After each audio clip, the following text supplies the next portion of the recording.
But Mom, I don't want to go fight Iranians for Israel. Joey, don't you dare be anti-Semitic! I want to go home, sir! You some kind of anti-Semite, Joey! I don't even know why we were there. Let's focus on why that thought is anti-Semitic, Joey. Get a job, loser. Israel needs our taxes.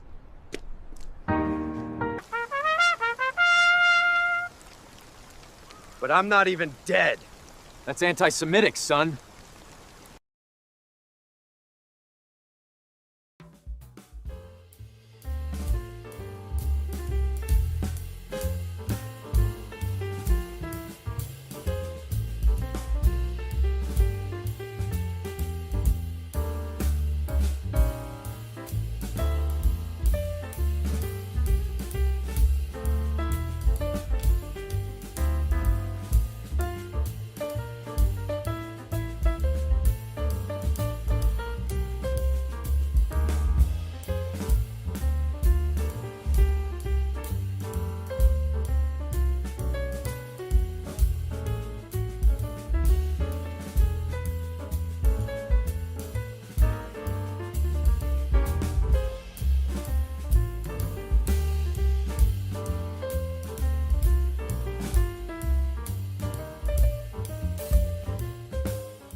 Good evening, people.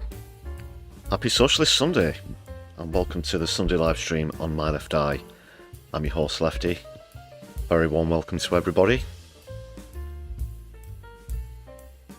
It's gotten somewhat cooler here in Manchester, but the diplomatic heat is still high as the stretched twig of peace is at melting point. If I can steal a line from the day-to-day. But yeah, it's all go now, isn't it?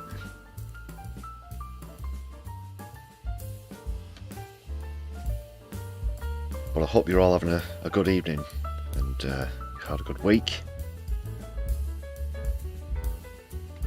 Being on the precipice of World War III notwithstanding, of course.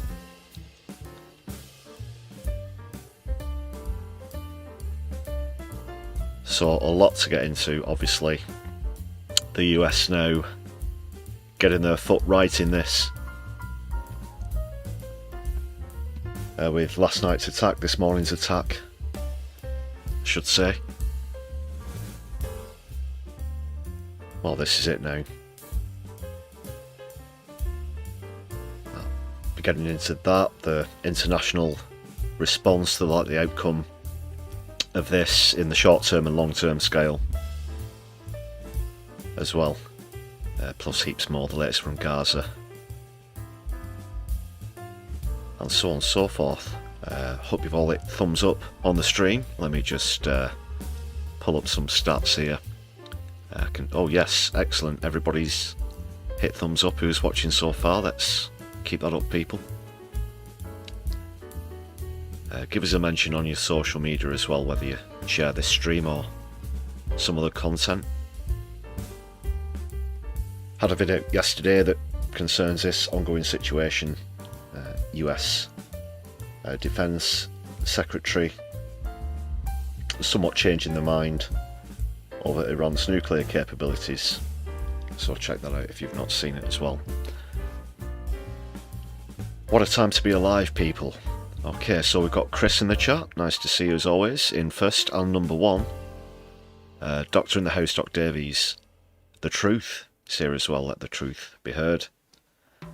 Nice to see you, and Antonia joining us this evening as well. A happy Socialist Sunday to all of you.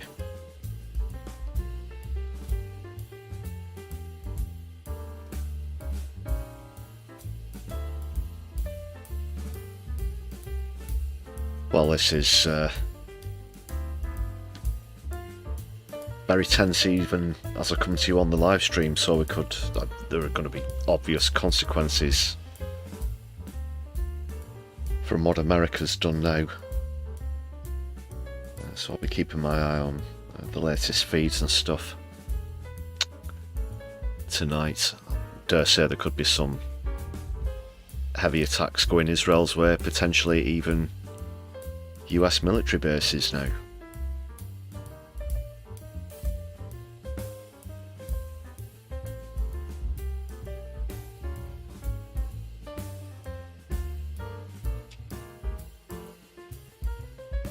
Just make sure I've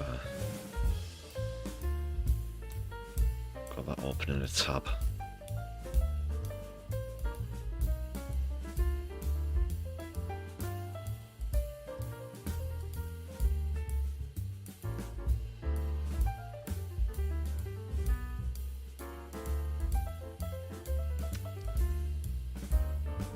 Yeah, I've got plenty in the way of clips and stuff coming up. Just wanted to give that one we saw the other day a replay from Forbidden Clothes. That was a really prophetic piece, I think you'll have to say. They called it. They made that even before today's US attacks.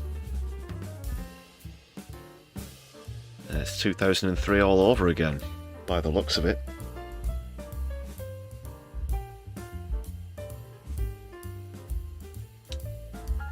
Whether you remember 2003 or not, it's yeah, imprinted in history, as are the obvious lies that surrounded the invasion of Iraq.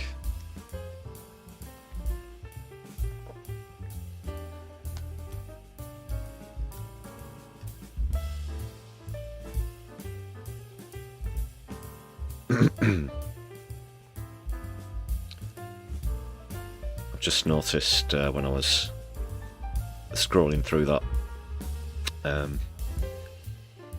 news feed here, BBC Verify have said misinformation spreads after US strikes on Iran. Yeah, no shit. Before it, during and after as well.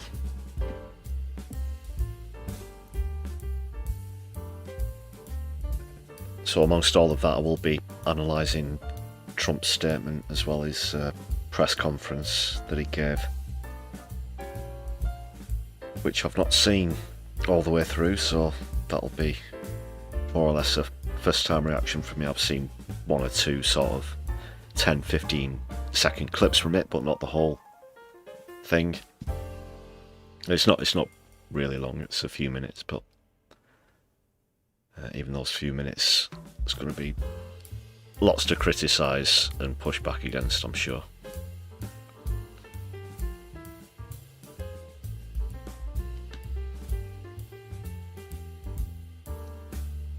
Nonetheless, I'll try and throw in a few light-hearted moments as we go through the stream. I've got some great comedy clips on tonight's Sunday live stream. Hope you'll enjoy those. There was another big Palestine demo march yesterday in London as well, so I've got some speeches from that. Another great turnout, 350,000 plus, so I believe. And on both Palestine and the ongoing situation in Iraq, Iran, of course. I've got a couple of plugs coming up for anybody who is around tomorrow in the capital.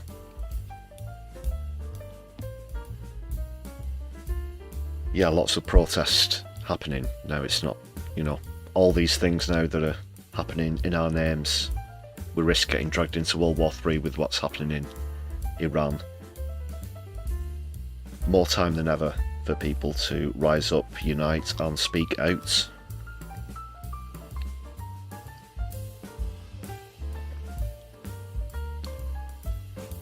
I'd love to hear from anybody who was at that demo, whether you're watching live or if you're watching back later on.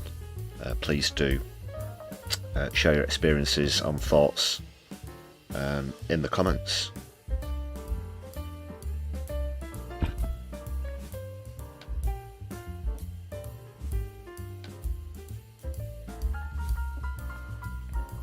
A quick reminder that super chats are open.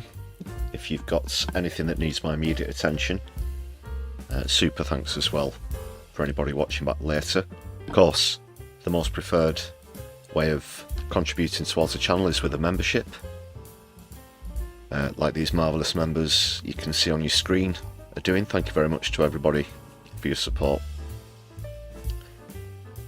It helps the community grow as well as sustaining the channel. Great stuff. And once again, thanks to everybody who's renewed memberships recently, gifted to others. Some of you have stuck with the channel ever since we started doing live streams, and that's been amazing. But whether you're new or you've been with us since the beginning, everybody's welcome here, and I do appreciate every member's support, every single one of you. Solidarity, people. Thanks again. If you don't have access to be able to buy a membership or gift a membership, depending on what device you're watching through, you can also check out the Buy Me a Coffee page in the description of this stream, or the channel description as well. It's available there. Please do check that out.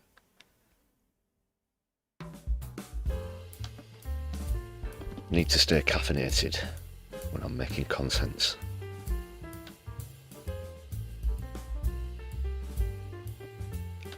So we're now on 86. We've been sort of dipping above and below the target of 100 recently, but that's the current standing. Let's get you good people in the chat on the screen as well while I'm at it. There we are. Let the truth be heard and the people be seen. How's about that?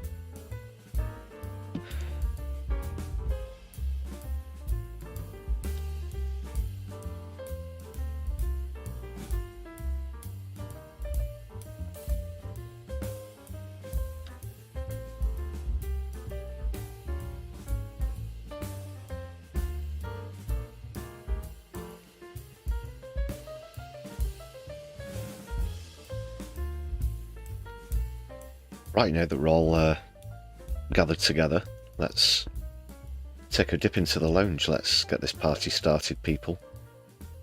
It being a Sunday, we always take a customary trip to Keith's Fondue Lounge. Evening, Keith.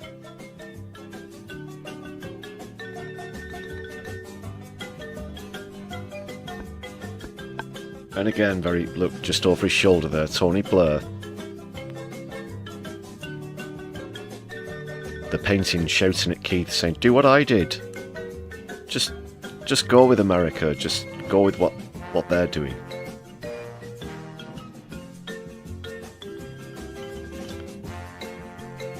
Yeah, so he's really painted himself into a corner now. I saw a few reminders of what Keith said just a few days ago. I think it was a Channel 4 news interview with Matt's what's his face. But he asked Starmer if the British public can sleep safe in their beds, knowing that any direct attack from the United States was going to be out of the question at this moment in time. And Starmer tried to be very reassuring and said, yes, you know, we can sleep safe in our beds. He tweeted as well, or some social media post saying, "Oh, I'm absolutely certain of it. I was sat next to this man at dinner just last night and was talking to him at length yesterday," and so on, and now look at it. So that was a bad call.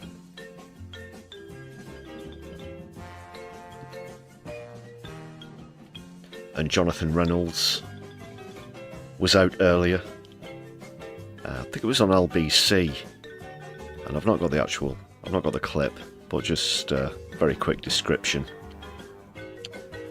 He was asked essentially, it might have been LBC, it might have been someone else, but the question was whether the attack by the United States was legal or not. Now, this is to a cabinet member, this is to a cabinet minister in the House of Commons in the UK Parliament. And of course, the immediate shift at the moment is to just keep going to, oh, we're very concerned about Iran's nuclear capabilities, blah, blah, blah, blah, blah. They lose me as soon as that comes out of the mouth. It's the new October 7th, as far as I'm concerned. Possibly an even worse excuse than October 7th, as far as I'm concerned. So he's saying that this is Jonathan Reynolds. You know, he wouldn't know if attacking another country is illegal. He certainly wouldn't know if it needed to be approved and agreed to by Congress in the United States.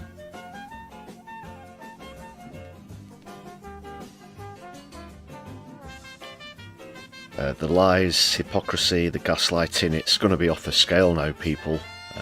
It's piss boil city from here on in. Now think about how long the Iraq war, wasn't a war, the Iraq occupation, invasion and Afghanistan went on for.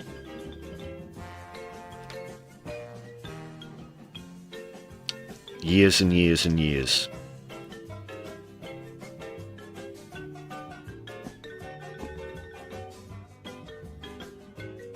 So Starmer, Reynolds and others who've been out on the news rounds today, I'm going to show a couple of examples in a few moments. But all the same thing, all the same social media posts in verbatim, robotically copied and pasted and coming out of each of the mouths on the news rounds. Oh, it doesn't cut it.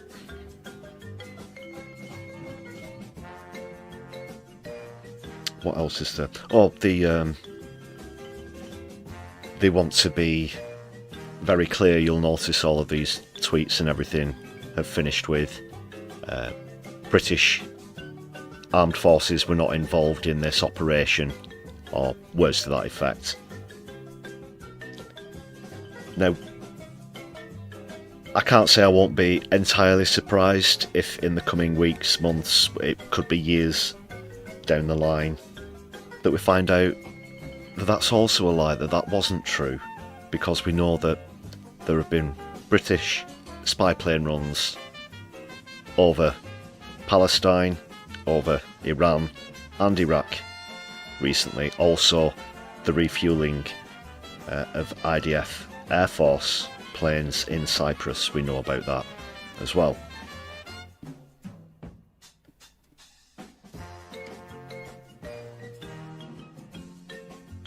So don't put it past Starmer, Blair and Mandelson.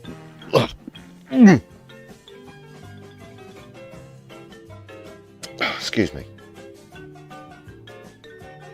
Even just saying his name. Peter, you know who.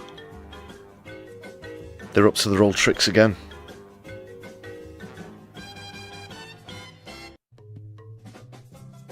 Now, is this because Starmer's dive in the polls in popularity is unprecedented after just 300 days or so in office?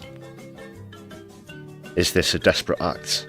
You know, the same tactic that was used by Tony Blair, that was used by Margaret Thatcher, to keep themselves in office, to keep themselves in power.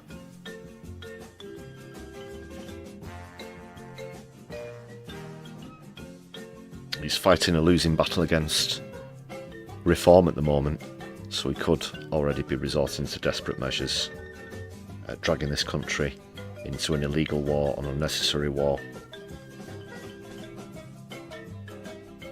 And let's just do a little thought experiment here, people. Whatever we're going to hear coming from anybody from Labour, from Donald Trump in the States, JD Vance, whomever, because they're all going to be coming out with some absolutely horrible crap. From here on in, like I said, you better get ready for it. But imagine if the UK had been attacked. by another country, and I'll just pick one at random. Oh, let's see, I've just got the globe of the world here. Just give this a random spin. Spin, spin, spin, spin, spin, spin. Stop randomly. Random, random, random. Anyway, Germany. Let's say it was Germany. Let's, yeah, it wasn't Djibouti or anything like that. Let's say that it was Germany who, without UN sanction, you know, they thought that we were developing some new weapon underneath Ben Nevis or something, if we're going to try and make similar comparisons, similar accusations to what the US is doing right now. But then, Germany turns around and says, now look, we hope that you're not going to de-escalate Europe here by retaliating against this. You know, you just got us all scared that you've got this new weapon. Could you imagine? Could you imagine what the politicians would be saying? Could you imagine what the right-wing press would be saying? The headlines of the Tory Graph, the Daily Mail, the Express, all of them.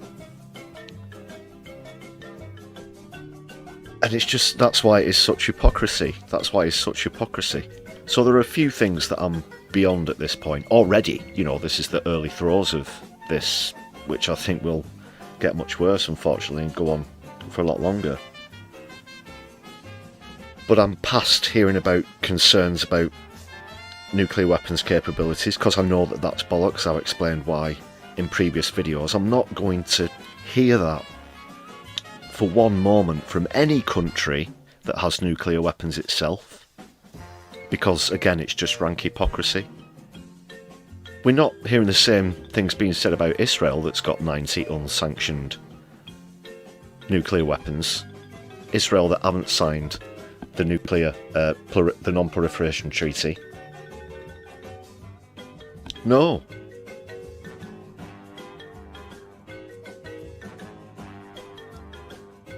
So I'm not going to accept that. Just wholesale. Period. Bottom line. We've run out of fondue, apparently.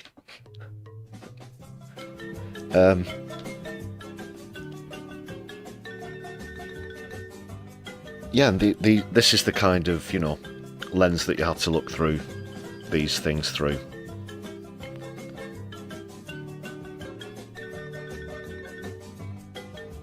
Because it really is insulting to the intelligence of anyone who has a, you know, basic political orientation or even just a memory.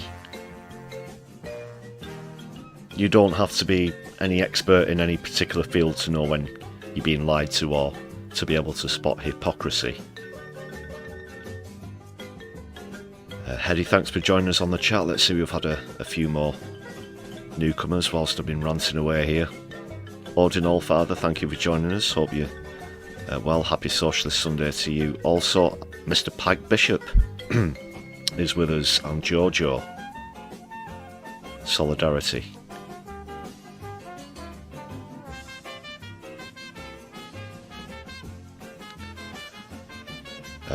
Odin, yeah, Machiavellian, yeah, this reeks of Machiavellian principle.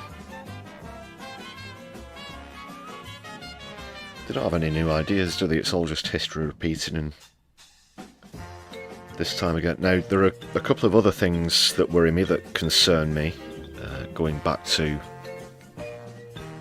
the 2003 Iraq invasion comparisons.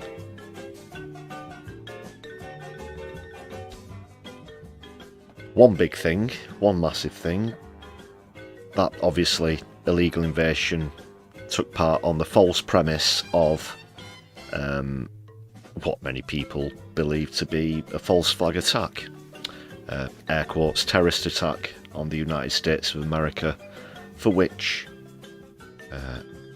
Iraq ultimately was said to have had some sort of hand in, as well as, you know, the ludicrous biological chemical weapons claims, the 45-minute claims, all the rest of that. Now, whilst some elements of the public are falling for this rhetoric at the moment. A lot of them aren't. So, will America or Israel perhaps feel they have to try and push public opinion by staging some other false flag attack? Because I wouldn't put it past them, and I'm not going to get into obviously what happened the September 11th 2001 attacks. I for one don't believe the official narrative for various reasons. I'm not going to get into a lot of that, although I will say a lot of it concerns what happened at the Pentagon more than what happened at the World Trade Center, because there are so many arguments about that. We could be here all night. But who was responsible for those, which did happen, by the way? There are some there are some pretty ghoulish conspiracy theories out there that think that that was just all make-believe and that it didn't actually happen. Yeah. No, but they did happen. And then they tried to blame it on Saddam Hussein. And Osama bin Laden, of course. But that's another matter.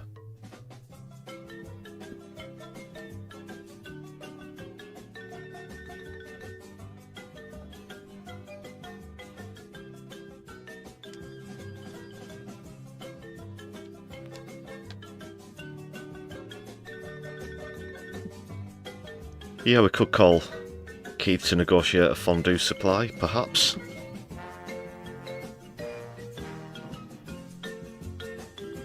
He's hoarding it all for himself at the moment.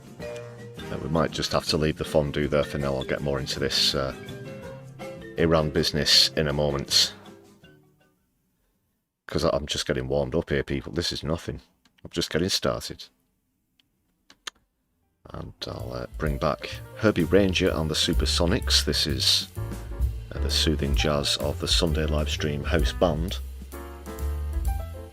Wonderful 4-piece. We have so much fun carrying the piano up the stairs every week and then back down again, of course. I'm only joking.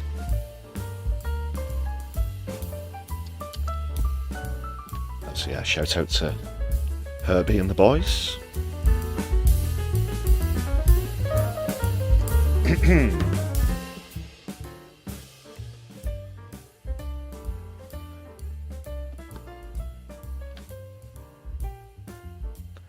Right, yeah.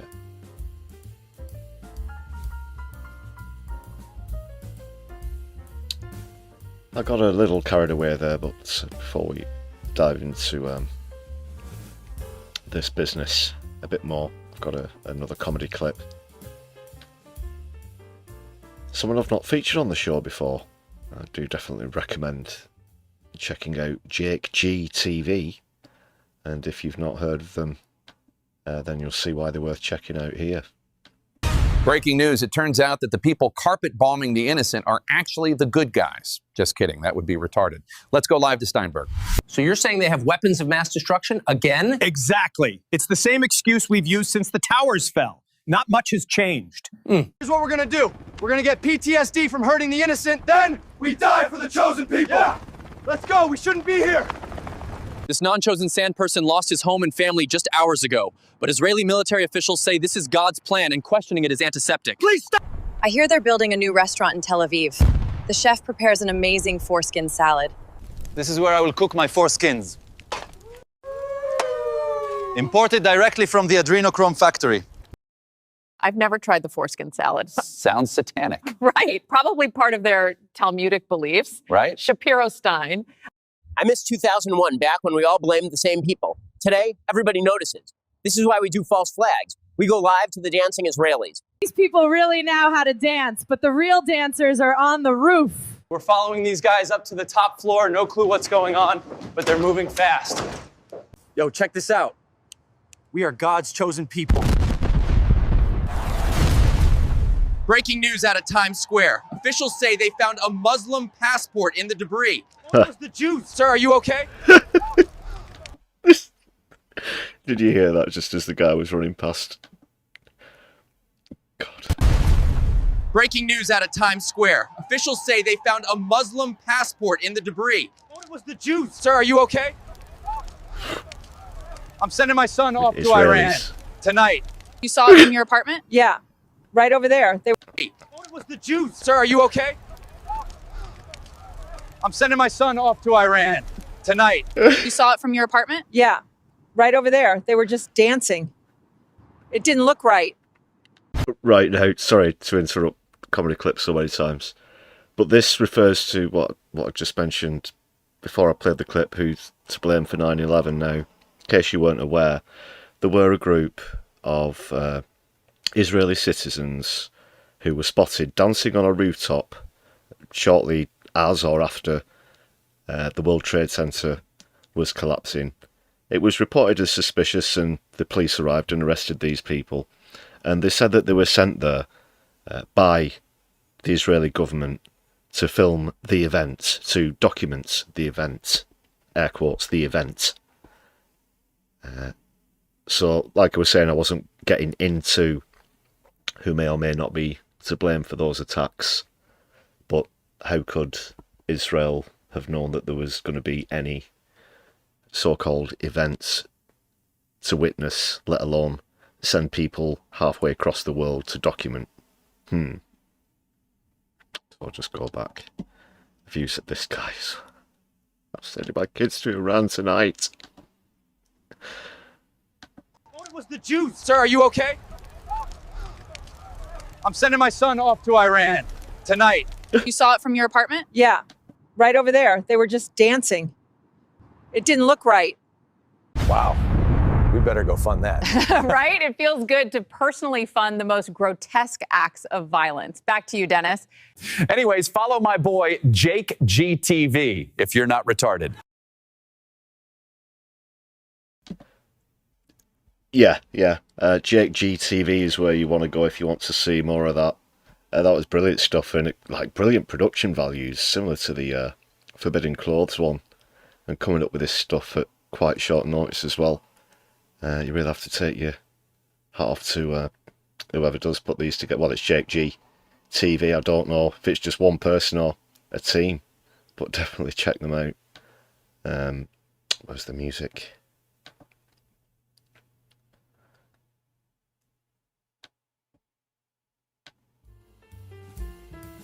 I'll put a link to that in the description.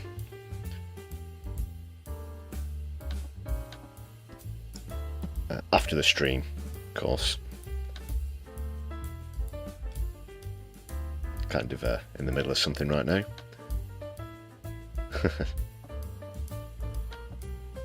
Really good satire. Although we're sort of beyond satire at this point, aren't we? Dan PJK, thanks for joining us in the chat. Hope you're doing well this Socialist Sunday.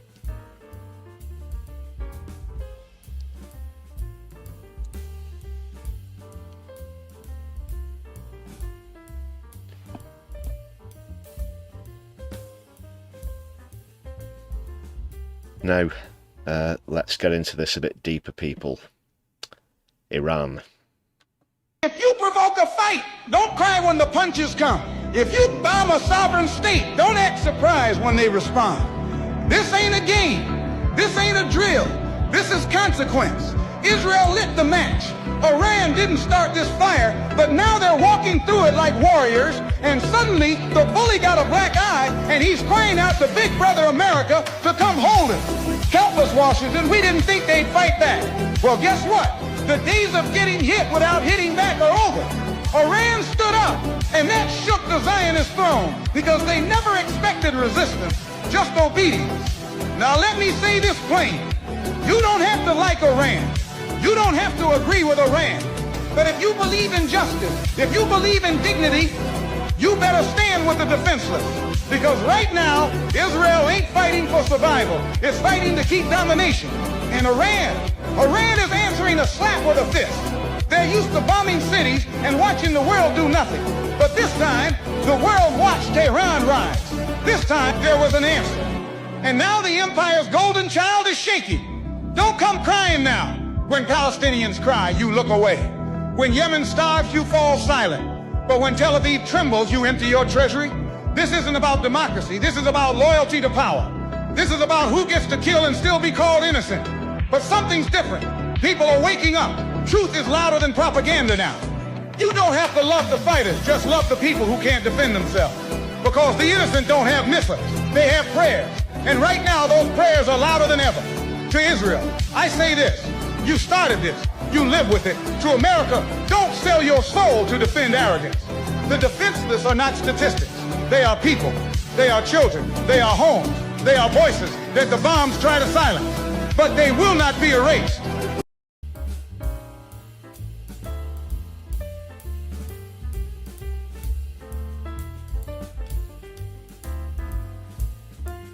Yeah, I'm not 100% certain who the narrator on that video was. Just one sec, I just need to give a... Oh, I thought there was a watermark on. I'm not sure who the original uploader was. But yeah, it does sound a bit like Malcolm. Fine words though, I'm sure you'll agree.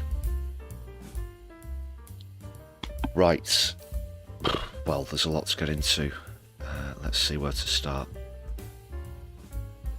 I'll have one quick glance at the live feed in case there's anything urgent. Right.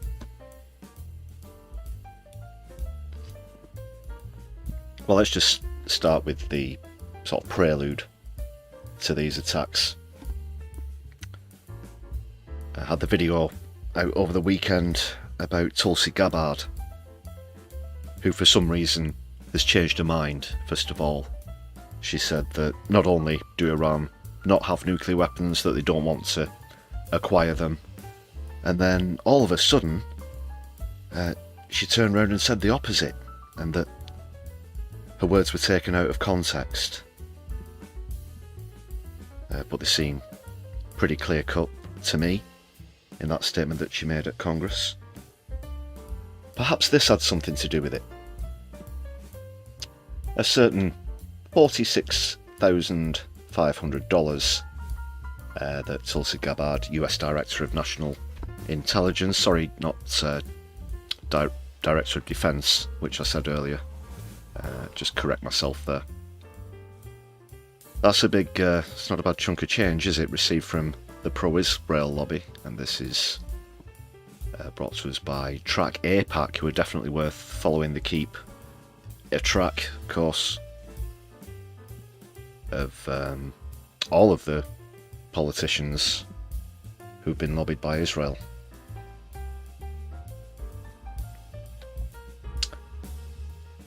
So that then led to perhaps possibly one of the least secret plans in military history,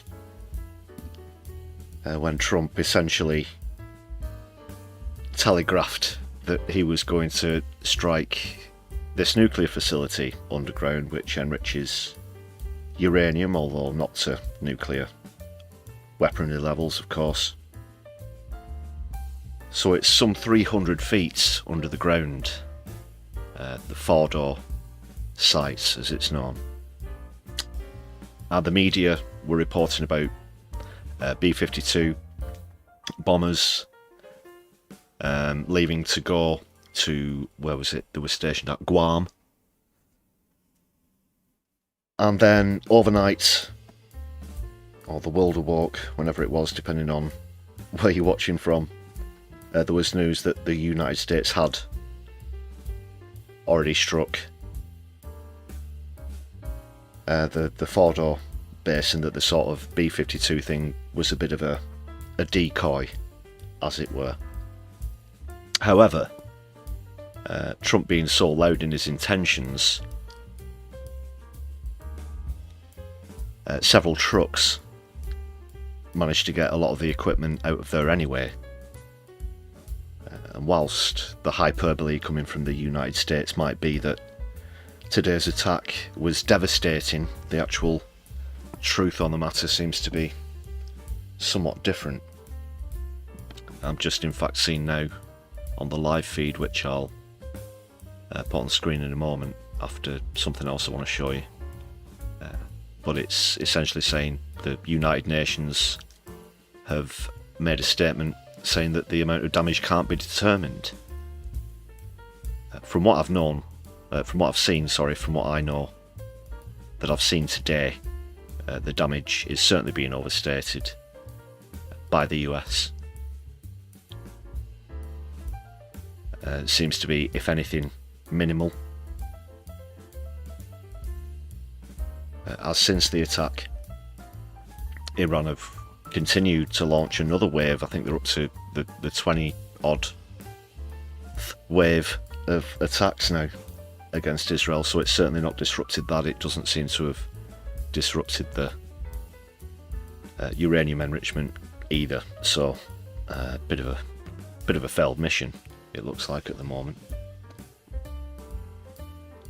But it's not just about the success, the efficacy of this attack, of course. There's a huge international diplomatic situation that comes along with that, and that's something that I'm going to get into now.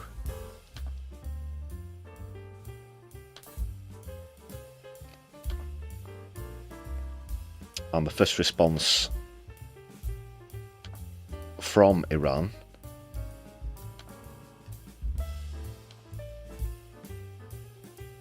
just adjust the size of this, pardon me. There's been a vote in Parliament,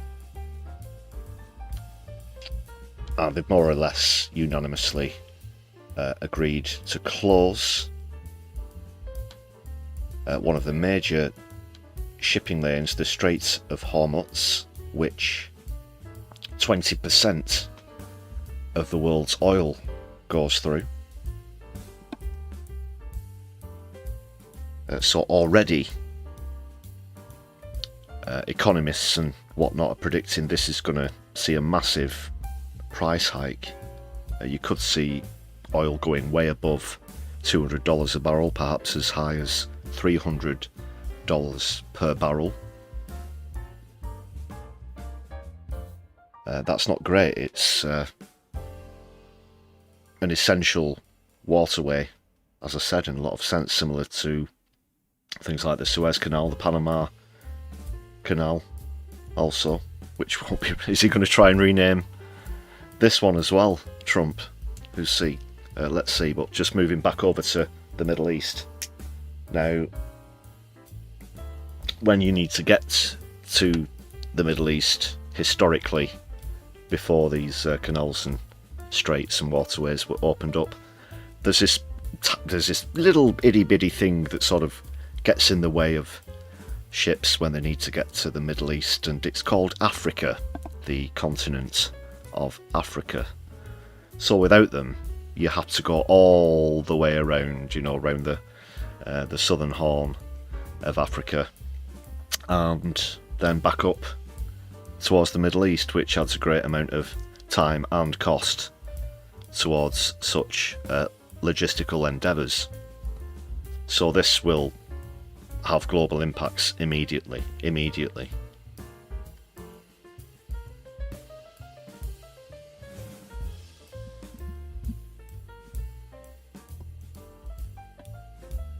And I'm just sitting here now, people, thinking, he's only been in for 5 months.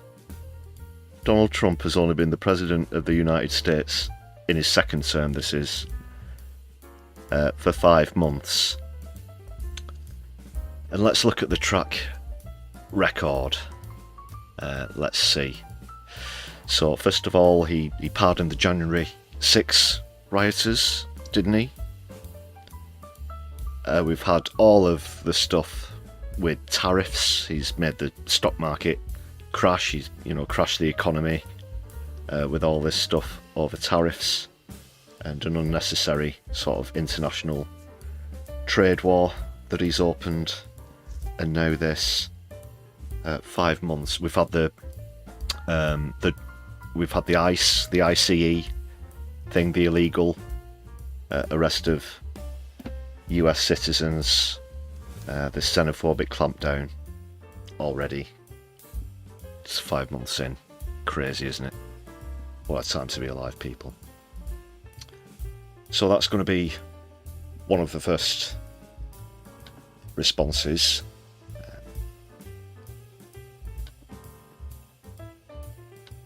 That's not going to be good.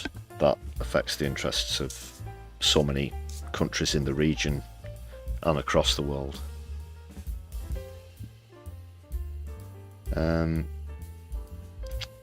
So I think at this stage, yeah, just have to psychologically prepare, but I will go into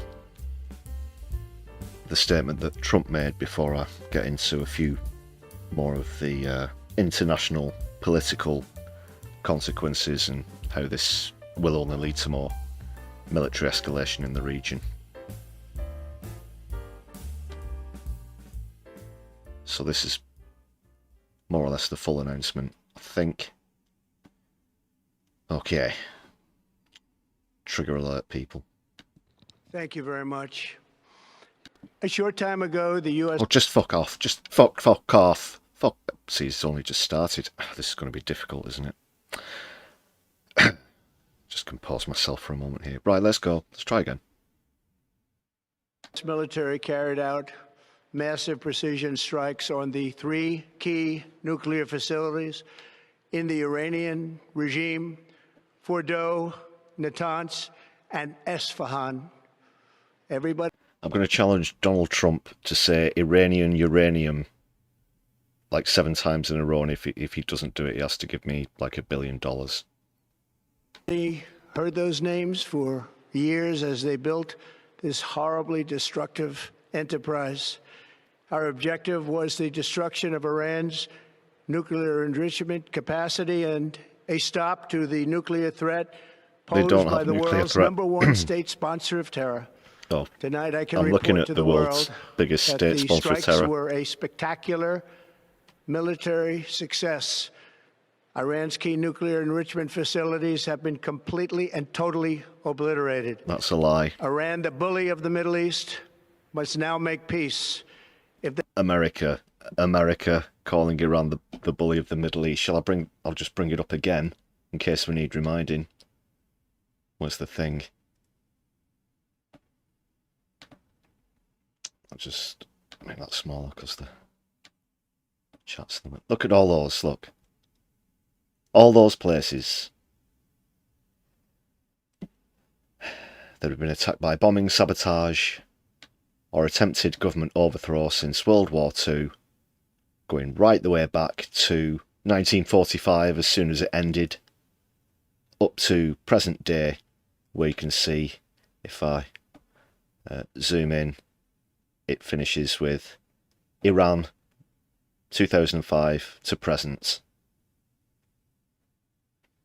and Libya 2011, but of course you can put Iran up to 2025 there as well now.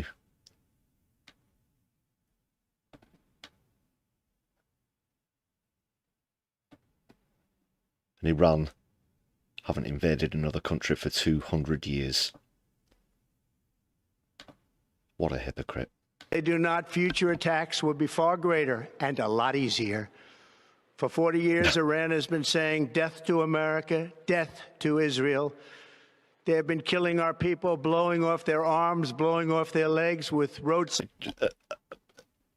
You know, maybe I can't believe my own eyes and ears, but was it not just literally days ago, Trump's talking about taking this person out, taking that person out, by which he means assassination, of course. No, nobody else remember that, just me. Well, Donald certainly doesn't remember. Bombs. That was their specialty. We lost over 1,000 people, and hundreds of thousands throughout the Middle East and around the world have died as a direct result of their hate. In particular, so many were killed by their general, Qasem Soleimani. I decided a long time ago that I would not let this happen. It will not continue. I want to thank and congratulate Prime Minister Bibi Netanyahu. We worked as a team like perhaps no team has ever worked before. And we've gone a long way to erasing this horrible threat to In what fashion is that, Donald? Illegally? Illegally? Now, first of all, of course, you need the approval of Congress. It's not sanctioned by the United Nations. It's in clear breach of international law. You shouldn't be openly patting each other on the back about these things. Israel. I want to thank the Israeli military for the wonderful job they've done. And most importantly, I want to congratulate the great American patriots who flew those magnificent machines tonight, and all of the United States military on an operation the likes of which the world has not seen in many, many decades. Hopefully, we will no longer need their services in this capacity. I hope that's so. Hyperbole much. I also want to congratulate the chairman of the Joint Chiefs of Staff, General Dan Raisin King. Okay, I don't have the actual picture to pull up, but I've seen the aerial photographs of the site post-attack, and there are 6 or 7 small holes in the ground that don't seem to have penetrated anything whatsoever. No large blast craters, so on and so forth. It really doesn't look like anything at all. This is ridiculous, just so hyperbolic, so overstated. It's beyond comedy, it's beyond parody. Spectacular general, and all of the brilliant military minds involved in this attack. With all of that being said, this cannot continue. There will be either... They're talking about it as though it was like, you know, one of the other great mass military victories from history. For example, they think it's the Waterloo, or they think it's like D-Day or something. But there is another comparison to World War II that I'm going to make at the end of this speech. Peace, or there will be tragedy for Iran far greater than we have witnessed over the last 8 days. Remember, there are many targets left. Tonight's was the most difficult of them all, by far, and perhaps the most lethal. But if peace does not come quickly, we will go after those other targets with precision, speed, and skill. Yeah, like you did in Iraq. It turned into another quagmire, just like basically Vietnam after Vietnam after Vietnam that America finds itself in, and then ends up, you know, going back, tail between the legs at great expense to many lives in both the country that they're in and their own soldiers, and a great cost as well to American taxpayers. Well, the same goes for everything that the UK has been dragged into as well. Iraq, Afghanistan, and so on and so forth. And then they'll just create more veterans that fall through the so-called social safety nets, won't they? And then they'll be out on the streets, homeless. You know, it's ridiculous. Classic case of history repeating. Most of them can be taken out in a matter of minutes. There's no military in the world that could have done what we did tonight. What? No one to make a few holes on the side of a mountain. No one. Not even, you know, Russia, China. No? Give me a break. Please give me a break. Not even close. There has never been a military that could do what took place just a little while. Yeah, you didn't see Alexander the Great couldn't have done anything like that. You didn't see Genghis Khan sending B-52 bombers over to attack uranium enrichment sites. No, Attila the Hun, he couldn't do that sort of thing. Forget about it. Hannibal, no. Complete losers, complete amateurs, where they only people that could have done that. Wow. They're going to have to rip hyperbole out the dictionary now and just put his orange face there instead. What a twat. Ago, Tomorrow, General Kane, Secretary of Defense, Pete Hegseth will have a press conference at 8 a.m. at the Pentagon. And I want to just thank everybody, and in particular... So it's going to be about 1 a.m. our time. Set your alarms for that one. God, I want to just say we love you, God, and we love our great military. Protect them. God, you want to thank... Oh, what was that? I want to thank God. We love you, God. And we love our great military. Protect them. God bless the Middle East. God bless Israel. And God bless America. Thank you very much. Thank you. Oh, man. Oh, man.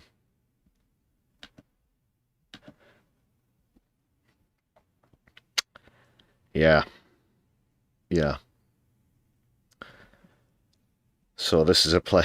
This is a play on what Trump tweeted shortly after the attack today. Let's say that one again, please, Herbie.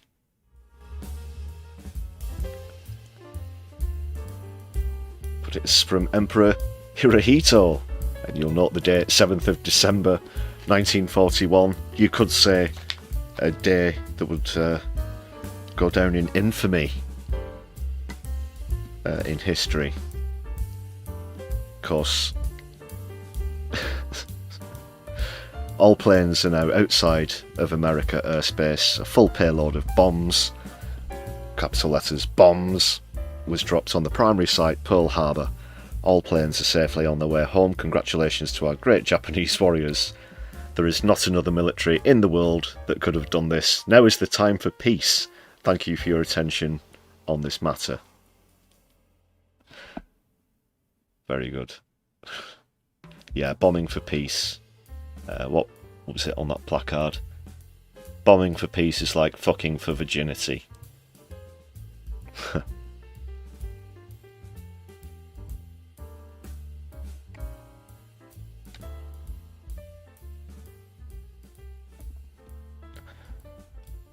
Okay, now, we can laugh, but this is more or less what I foresee happening in both the immediate and long-term future.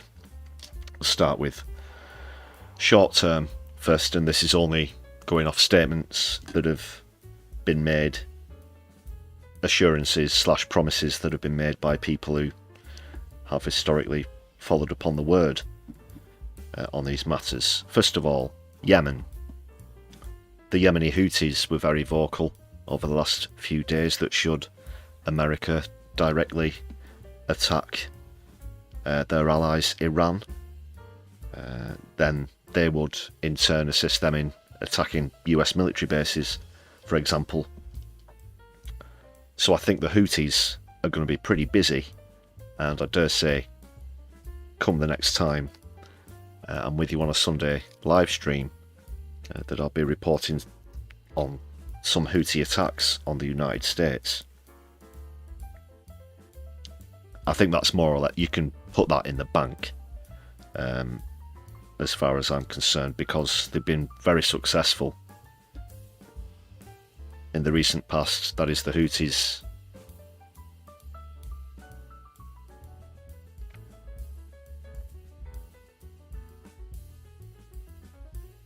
So also, on a more macro scale, obviously, I think this will take obviously a bit more time to develop, but we've heard from Putin. In fact, Putin has been meeting with leaders from Iran and so forth, so on and so forth, over the last 48 hours. And again, similar alliances there. China have encouraged de-escalation.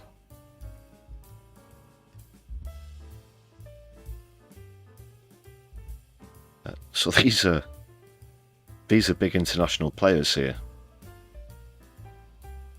Well, we're talking about Russia, who of course have a lot of these hypersonic missiles that have already been breaking through the Iron Dome system, which is getting increasingly poor and ineffective. In fact, Russia have got the biggest nuclear cache in the world by some tens of thousands of weapons. And of course, China.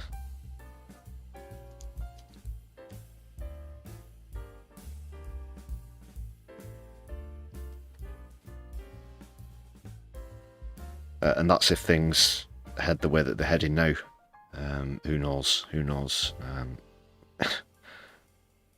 He's some expert at throwing a spanner in the works, Donald Trump, so...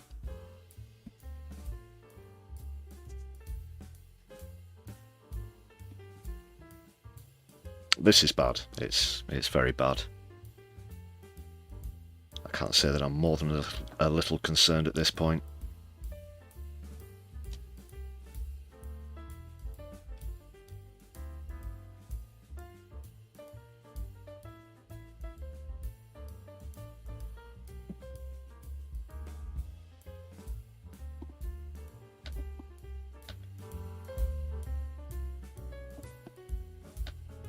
Alright people, going to move on to some other clips in just a moment. I just need to grab something 1 second. Be right back with you.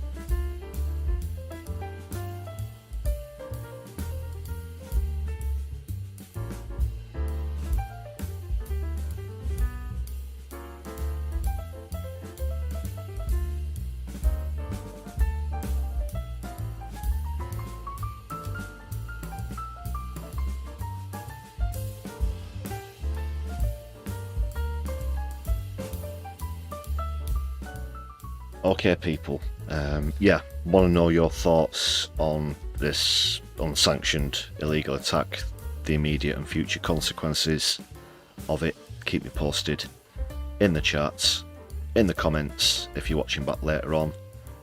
Just a reminder before I move on to a few other clips concerning this and also Gaza, Palestine, which we're going to move into as well.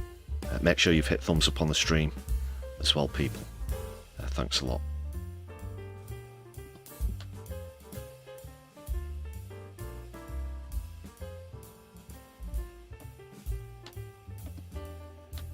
Yeah, this first clip features something that might make you feel a little peculiar. It certainly did for me. It is from Laura Kussenberg, the Laura Kussenberg Show, BBC. And on the panel was Tom Tugendhat, Zara Sultana and Piers Morgan. Now, it was quite unusual, and I'm probably going to have the same strange sensation when I play this clip again. But where the topic of Palestine came up, Zara Sultana gave an excellent response. But then we see something we're not entirely used to, which was Piers Morgan agreeing with her point and adding and extending the point himself. So it could seem, and there have been similar examples recently, that at least on Palestine he seems to have woken up on the issue. Let's be honest. It will, of course, all be for the benefit of his own show, you know. It's not a sort of moral, it's more a business decision than a moral decision. But it does seem very odd that someone who you normally, you know, have disdain for every sentence that comes out of the mouth, and you find yourself nodded along with them and agreeing with them, and you're seeing them agreeing with the sort of person who you're used to them vilifying and orchestrating pylons upon, you know. But here's the clip anyway. Israel Herzog, if I can. This is the head of a state that is committing genocide, where over 55,000 people have been killed in Gaza, over 17,000 children.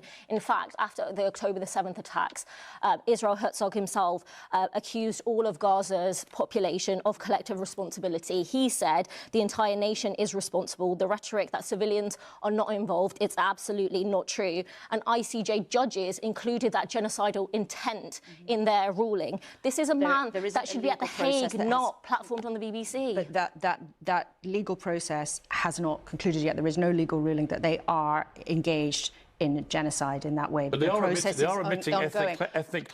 And can you believe... Yeah, and this is where, unbelievably, Piers Morgan is going to step in and correct Laura Kussenberg on that point. She, of course, doing the atypical BBC thing of speaking on behalf of Israel, trying to defend... You know, there are ICC arrest warrants out for these people for these crimes.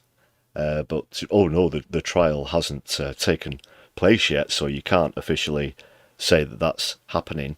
I'm sure if it were Vladimir Putin or someone, it's, you know, all you'd be hearing all day. But no, lest not Israel be judged, you know, before they've had their day in court, which I do hope that they get, and get swift justice for. But let's see what Piers Morgan has to say, of all people coming in to correct Laura Kussenberg. Cleansing. I mean, if you listen to Smodrich, the finance minister last week, you know, he's one of the senior members of that cabinet, talking brazenly and openly about cleansing Gaza of all Palestinians. That is ethnic cleansing. That is a war crime. So, you know, I say to Israel and to Israelis, agree with him, but are you comfortable with what your government is doing in Gaza? Because there seems to be no end game. Bill Clinton has come out and said... Can you hear Kussenberg there? Like nothing's going in. Nothing's going in the brain. Then in his estimation, Benjamin Netanyahu is prolonging all this warfare because it will stop him being held accountable for October the 7th and also for the corruption charges he faces in a criminal court when this is all over. And we know many Israelis are not happy. There have been many demonstrations. Yeah, and Zara completely happy with that. Just turn back to Kussenberg at this. Normally when they have someone like Piers Morgan on, that would stir Zara into making a point. But no. Even Piers Morgan knows. Even a hack like Piers Morgan knows that what's happening in Gaza is a genocide and should rightly be called out for being so. So that was today. Just yesterday, Zara Sultana was at the latest demo in London, which I mentioned earlier. 350,000 people there on the street. She gave another amazing speech. I believe this was when the march got to Downing Street, close to Downing Street on Whitehall, towards the end. So let's check this out. This isn't complicated, it's not a conflict, it's not self-defense, it is colonization, it is domination, it is genocide. And who enables it? Our government. This week, in a moment of staggering hypocrisy, many of the same voices gathered at St. Paul's Cathedral to mark 30 years since the genocide in Srebrenica. They lit candles, they made speeches, they said, never again. But what does never again mean when they are silent, if not complicit now, when they ignore Gaza, when they honour the victims of one genocide while enabling another? We are here to shatter that silence. We are here to call out their hypocrisy. We demand an immediate end to all arms sales to Israel and all trade with Israel. We demand real sanctions against the entire Israeli government and military apparatus. We demand the expulsion of the Israeli ambassador and all diplomatic relations with the genocidal apartheid state of Israel. And we demand justice for Palestinians, because if if never again is to mean anything, it must mean now. Thank you, and free Palestine!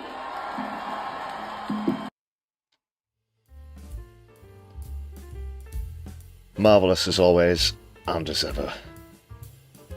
Sarah Sultana, Right Honourable Member of Parliament for Coventry South. And also on stage yesterday was Chris Nineham, who gave a great testimony. So let's see what's happening here, people.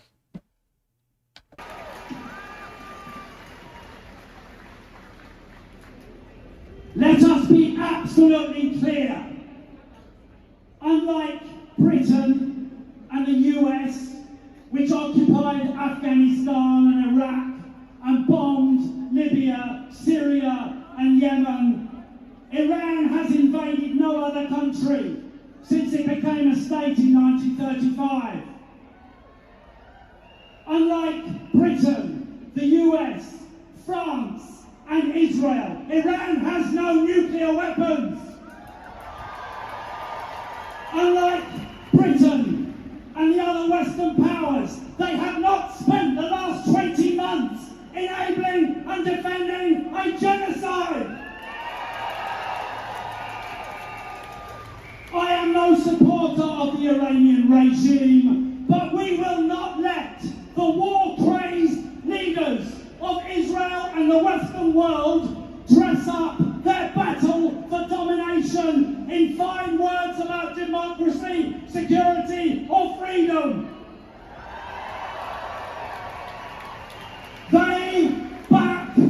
They are colluding in a genocide, and they are prepared to destroy another sovereign country in the simple pursuit of economic and geopolitical interest.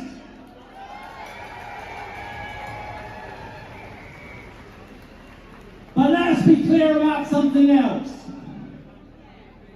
The reason they are attacking our movement and dragging so many of us through the courts is that they are frightened. We will stand up to the attacks. We demand that they withdraw the threats to kneecap. We demand they withdraw the threats to Palestine action. And we demand that they drop all charges against people who have been protesting for peace and against the genocide.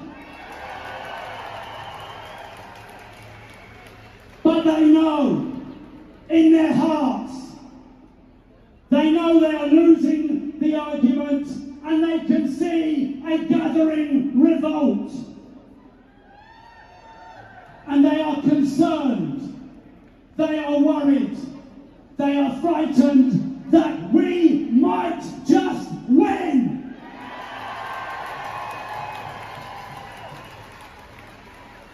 This is about Palestine and it's about war.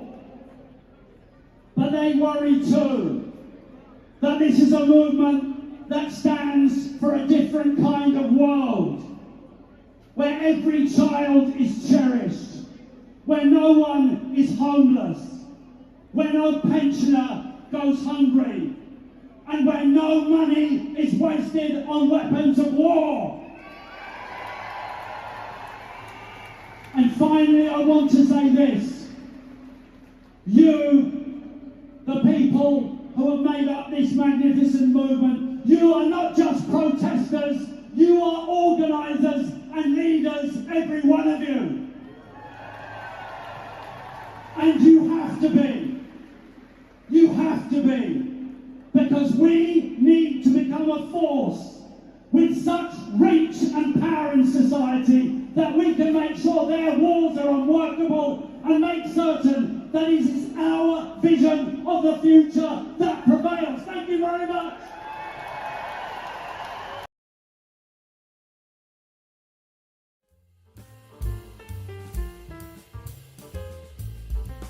Chris Nineham, great speech there. And he brought up, the recent sort of Reactions from the government to NICAP, who are now being charged under terrorism offences. We saw the plea hearing last week, and I'm going to be down there in London for the next stage of the trial, so keep an eye out for that. But they're headlining Glastonbury this Saturday, and I think there could be a fair few fireworks on stage. We'll almost certainly hear a message to Keir Starmer, so do try and check out their set if you can. It's probably going to be well worth a watch. Also mentioned the recent knee-jerk, from kneecap to knee-jerk reaction against Palestine Action for the spraying action at RAF Bryce Norton. Recently, apparently, now Yvette Cooper is making moves to prescribe the group as a terrorist group. I was involved in a little bit of a back and forth on social media earlier, very briefly, with someone who was trying to endorse that and say that Palestine Action are terrorists. We're not talking about any serious kind of damage to the plane here. I'm someone who has been charged and convicted of a spraying action myself, so I know that you can just sort of wipe it off with a wet cloth. But I certainly won't be happy living in a country that thinks some paint on a plane is terrorism, but that killing tens of thousands of children in Gaza is self-defense. Absolutely not. And I'd be ashamed of my country to have that stance, but that's the way that they're trying to get it.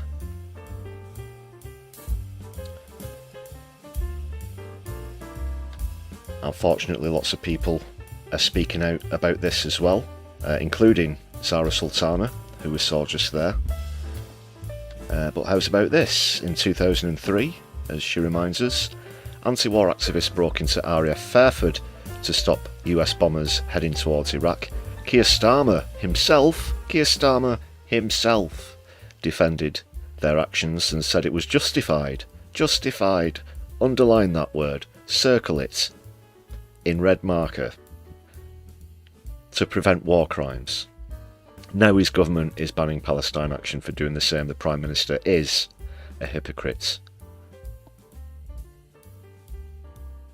She's 100% right. There are a few examples, not just this one at RAF Fairford as well, but the fact that Keir Starmer himself defended their actions, really, rank hypocrisy of being gaslit people.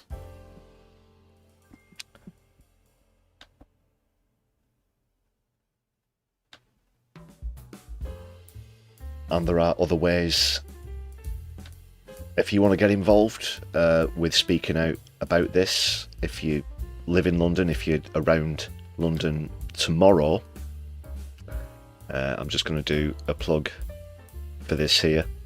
So you can join an emergency mobilisation tomorrow at 12 PM. That's outside Houses of Parliament, which is London SW10AA, in case you need it in your sat-nav. Your nearest tube stations there are going to be Westminster Station. Of course, that brings you right out up to Parliament Square itself. So do get down there. That's at noon, 12 PM. And then if you can get to that one, then stick around a bit later, because there's also this. Stop the War Coalition and the CND, the Campaign for Nuclear Disarmament, are calling for an end to bombing Iran. That's at 6:30 PM. Again tomorrow. That's at the US Embassy in London. Different location, just so you know. That's SW11 7US, Southwest 11 7 US. Nearest tubes for that are 9 Elms or Battersea Power Station, if you want to go down there. So that's the Stop the War Coalition and the Campaign for Nuclear Disarmament.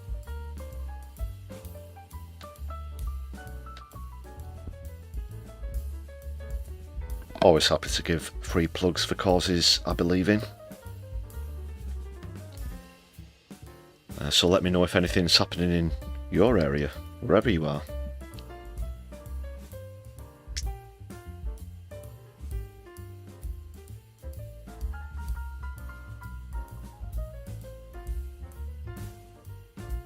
Let's see what you good people are talking about in the chat. Mr. Pike Bishop, yeah, Zara Sultana is amazing. I wish she was my pick. Should we all move to Coventry South? Thanks for throwing up the Palestine flags as well, Doc Davies, Chris, everybody else.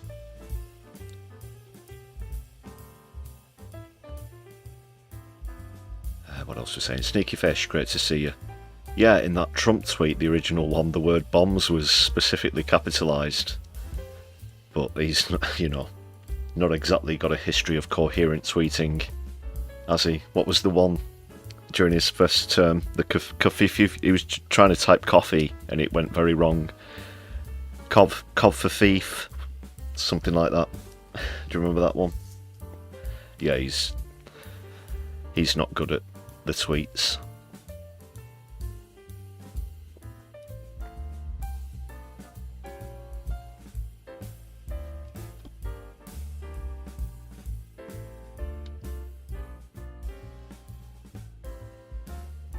Another clip now. We've seen some great stuff already from Zara Sultana and Chris Nineham. And up next, I've got somebody who, of course, doesn't need much of an introduction here on my left eye. You are tabling legislation in Parliament requesting an independent public inquiry. Just apologies, this don't adjust your devices or anything. This is the original quality of the clip that I have. Sorry, it's a bit low resolution, but it's the words that count more than anything. And you can, of course, see that it's the Right Honourable Independent Member of Parliament for Islington North and Mr. Jeremy Corbyn. To the UK's involvement in Israeli military operations in Gaza, let me ask you why you're doing this now and what concerns you the most. Well, I've been critical of the government's policy ever since October 23 on this, when I felt there was much more they could and should have done. And they've continued arms supplies, and they have often been less than candid with Parliament, in my view, about what's going on. And so I felt the best thing to do was to use the position in Parliament to try and establish a private member's bill to establish an independent inquiry into the way policy has been made. And so, for example, today we were launching a report on arms supplies to Israel. Now, whilst David Lammy, the Foreign Secretary, claimed yesterday that all arms supplies had now stopped, that is simply not the case. F-35 jets are continuing to be supplied with parts from Britain, and all the evidence is that the arms supplies over the last few months to Israel have actually gone up, not down. Now, if they've stopped now, good. It should have happened. It should have happened a long time ago. But the inquiry I'm calling for will robustly investigate all these claims by the British government, and crucially, who was lobbying for what? What were the Israeli government lobbying the British government for? What were the arms manufacturers lobbying the government for as well? As we did with Sir John Chilcot's inquiry into decision-making in Iraq war, that finally uncovered the truth about the way in which the British public and Parliament had been misled into supporting the illegal attack on Iraq. Yeah, again, more comparisons being made to Iraq. Stu, welcome to the chat. Great to see you. But he asks a very good question there. What do the lobbyists get for the money? Well, they get a lot of things. They get certain rhetoric at the dispatch box, on social media, in mainstream media interviews as well. They certainly get protection. That is, you don't see UK MPs criticising Israel nearly as much as they should. But there's also legislation and things like military contracts that come into this. And these things are worth significant sums of money. Often in a lot of cases as well. And that's what they get. Yeah. Legal protection and money. Money buys money, or at least that's the way that they see it. It's disgusting, and it needs completely rooting out of our system, not just on the issue of Zionism and what's happening in Palestine, but everything. The NHS, you know, comes into this a lot as well, heavily lobbied by private healthcare. And it just absolutely needs stamping out. And it would have been done by Jeremy Corbyn if he'd have been made Prime Minister in 2019. But alas, the lobbyists in question and the mainstream media had their hand in stabbing this guy in the back. 2003. How would you describe then the step that the UK government did take just about 24 hours ago, saying that it's suspending trade talks with Israel over the dire humanitarian situation in the Gaza Strip? I was pleased and relieved that they'd made this announcement, that the suspension of arms supplies and the suspension of the trade talks with Israel. I think that's a very, very important step forward.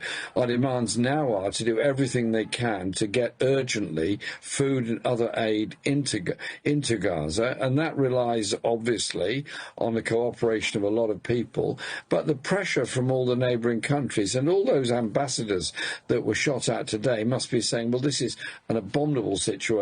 We're being shot at because we're investigating the way in which people have been treated in the Jenin refugee camp, and the condemnation of what's going on in Gaza is huge. I think what we're witnessing is the growing isolation of Israel. Now, surely citizens of Israel must think very carefully about this. Think, well, we are now becoming completely isolated and on the world stage, and this isn't good for our future.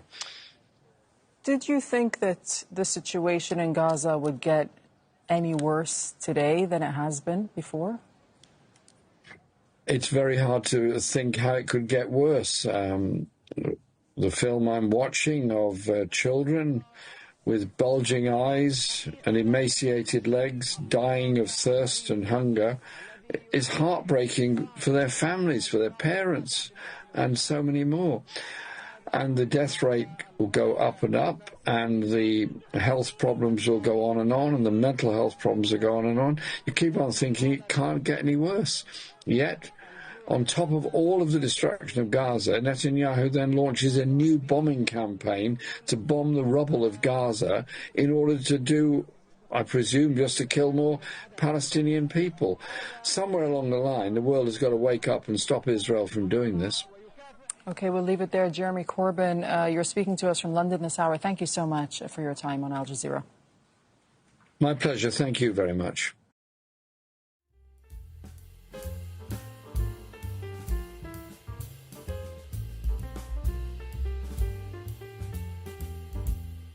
Yeah, Jeremy Corbyn there.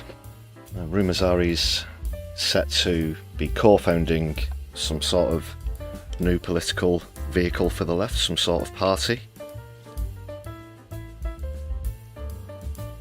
A lot of people have been calling for that for quite a while now.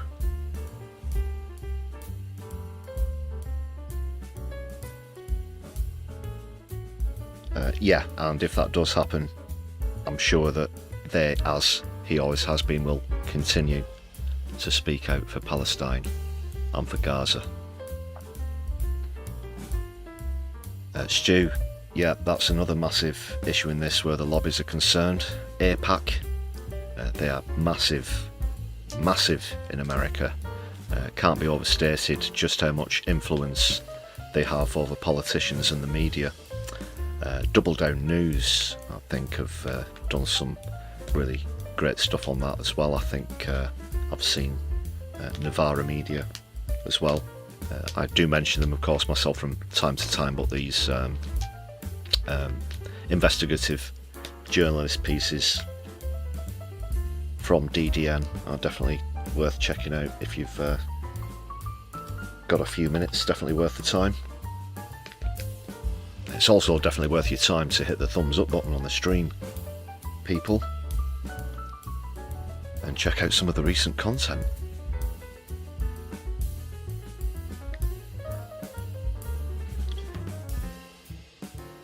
So yeah, like Corbyn said there, suspension of trade talks is nowhere near enough. We need full sanctions, full trade embargo.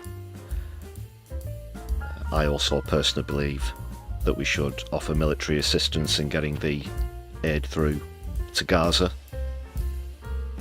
as an escort convoy.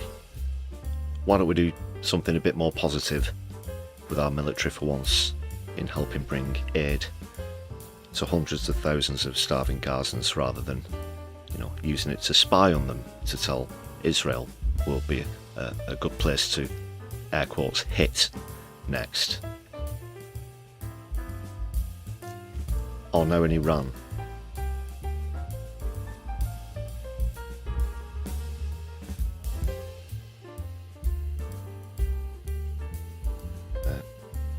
We need more action. We need to demand more action.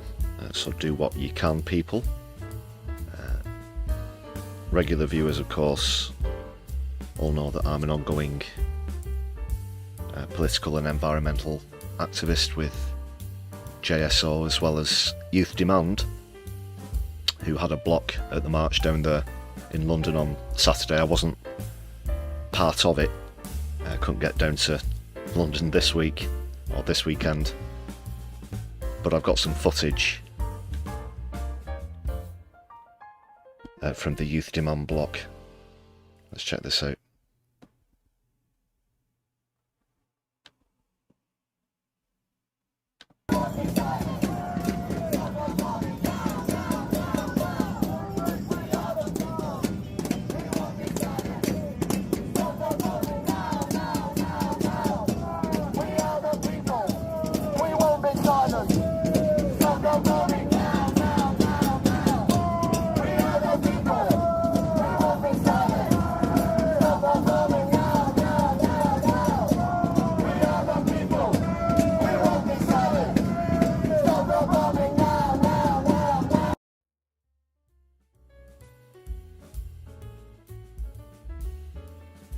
Yes, solidarity from Manchester to my fellow Youth Demand protesters.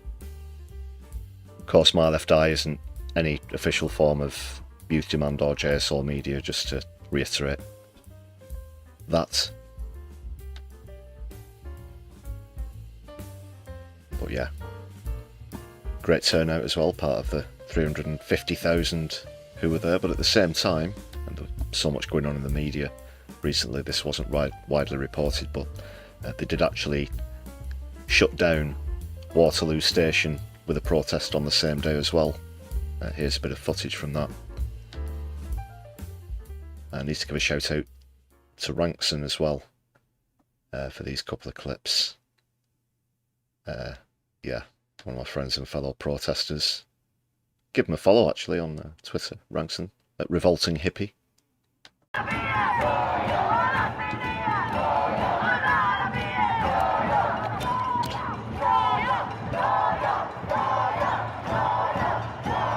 Getting the audio from that. Just re-upload that. It's a bit strange.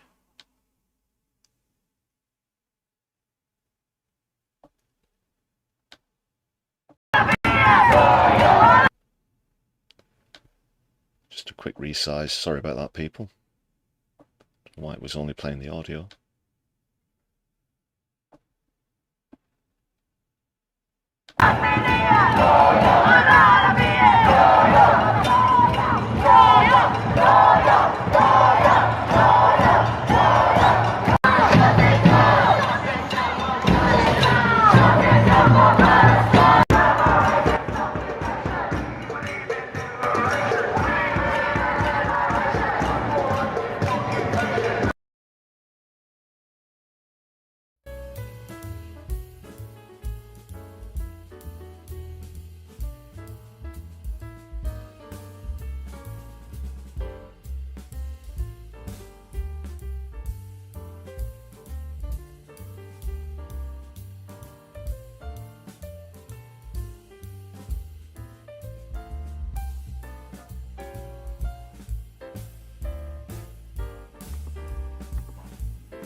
Okay, people.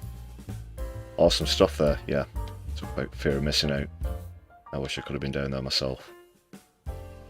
But I'll be bringing some other stuff from London quite soon, actually.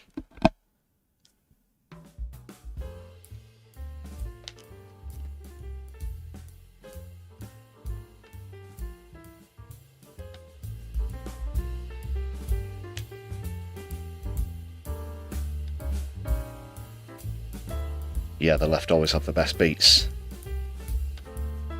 A few earworms in there as well. As well, did you see the footage of, you know, how a lot of Israelis left and went to Cyprus? They were greeted at the airport by chants and flags and that sort of thing in support of Palestine. Yeah, that was great.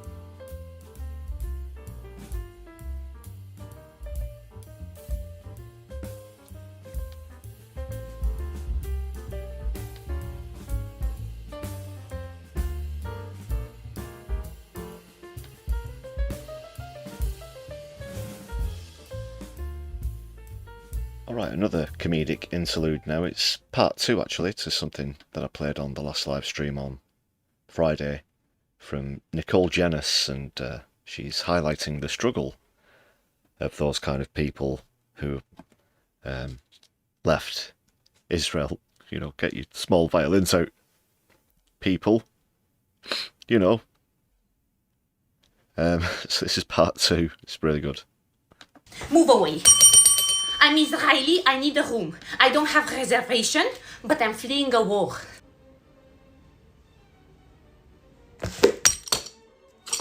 Everyone, we have red flag. Yes. We are being bombed. Give me a room. Oh, finally, the universe said return to sender. Did you expect to bomb 5 countries and get fan mail? I'm serious. It's a humanitarian crisis and we are chosen people. Ma'am, this is a hotel, not Exodus fan fiction, and we do not take divine vouchers. But yes, oh, I have a suite. Oops! Consequences suite that comes with blackout curtains and a mirror you should definitely avoid. I'm not just a guest, I'm Israeli! I'm chosen, you are anti-Sem. Oh, prophecy-based bookings. No, we stopped accepting those after the Crusades. Ma'am, this is a hotel, not a biblical Airbnb. You don't understand.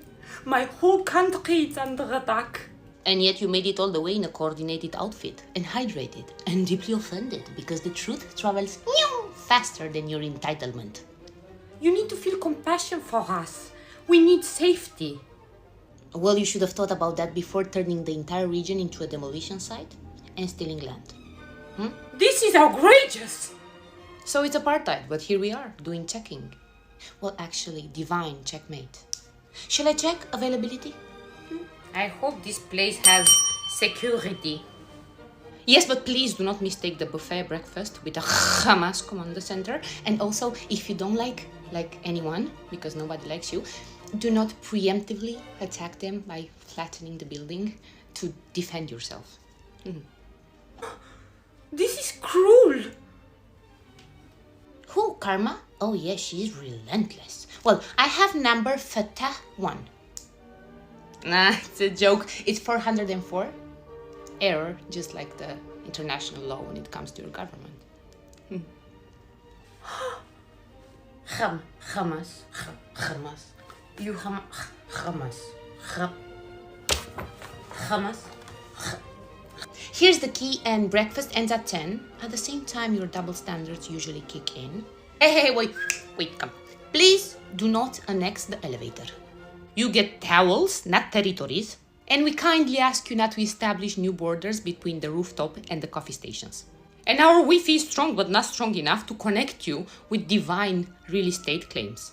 He? Behave. Ai, Romania, take care. Să te ajute Dumnezeu.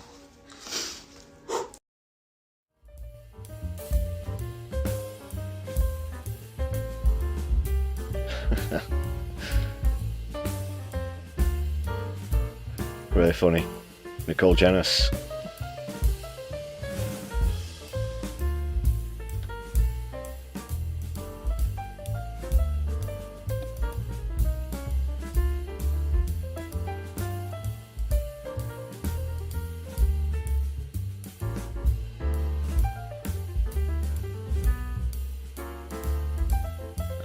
Okay, just have a quick look at the live feed.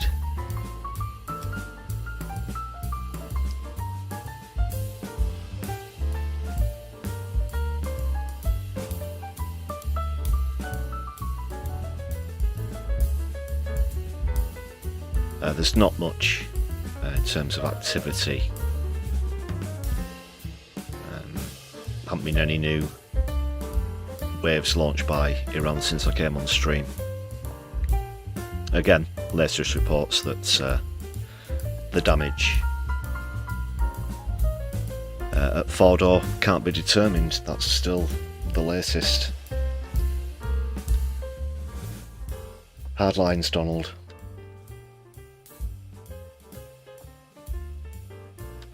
Right, another shout out to all the members on the channel.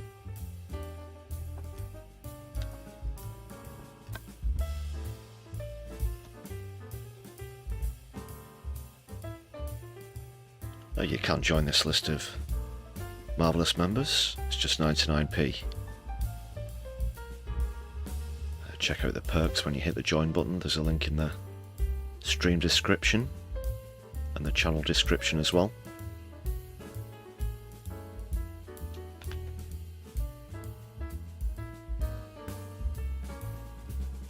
So yeah, thank you very much everybody.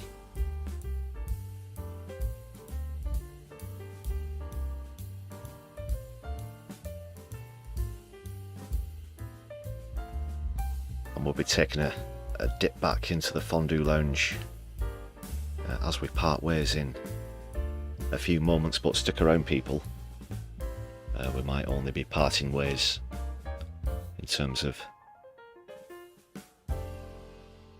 leaving this stream, but we do have a raid available into the Vanguard, which I think we're going to take.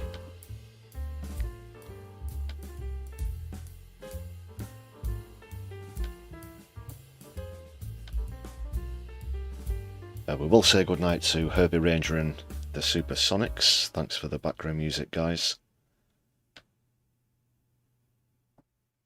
As we enter the fondue lounge for a second time. Alright.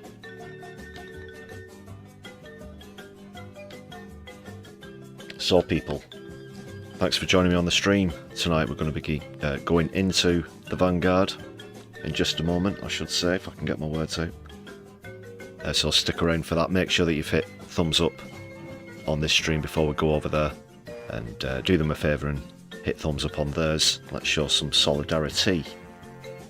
Also trying to connect more into a US audience as well, so please do stick around for that. Thanks for all your contributions in the chat tonight. You've all been wonderful, very cordial. I do appreciate that as always. And I'll be back with you for the brews at 10 throughout next week as well, so keep an eye out for those.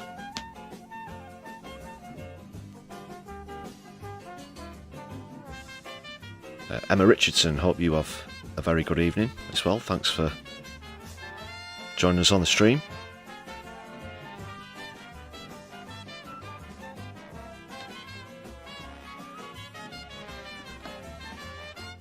A good reminder there as well, Emma.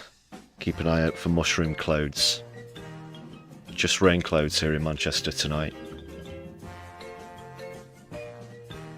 Fortunately, can actually breathe some clear air for the first time in days.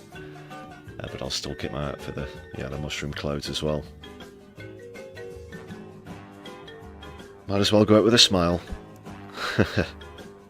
Okay, people. Take care, my left eye. Be seeing you soon. Free Palestine, power to the people.